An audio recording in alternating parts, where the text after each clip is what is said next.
Number কত পাইছো? Number ভালোই পাইছি, 100-র ভিতরে 100 পাইছি। 100-র মধ্যে 100 পাইছো? খাতাটা আনো তো এখানে, দেখি কত পাইছো। এবার কি করি? ধরা পড়লাম মনে হয়। কই খাতা আনো। আবার খাতা দেখা লাগবে কেন? আমার কথা বিশ্বাস হয় না?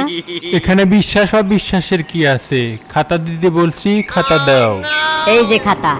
তুই আমার সাথে মিথ্যা কথা বলিস? তুই না 100-র মধ্যে 50 পাইছিস। কি বলো? 100-র মধ্যে 50 পাবো কেন? 100-র মধ্যে তো 100ই পাইছি। খাতায় তো লেখা আছে 100-র মধ্যে 50 পাইছাও। তুমি বোঝো নাই? 100-র মধ্যে 100 পাইছি আর 50 নম্বর রেখে দিছে, ওটা বছরের শেষে দিবে। স্কুলের ফি যে বাকি পড়ছে তোমার মনে নাই? আর এটা বছর শেষে ফি দেওয়ার পরে বাকি নম্বর দিবে। আমি কি আবাল? আমি কিছুই বুঝি না। আর এ নিয়ম কবে থেকে? আর এ নিয়ম কি শুধু তোমার জন্যই? এটা নতুন নিয়ম, এটা শুধু আমার জন্যই, কারণ স্কুল ফি শুধু আমারই বাকি আছে, আর কারো নাই।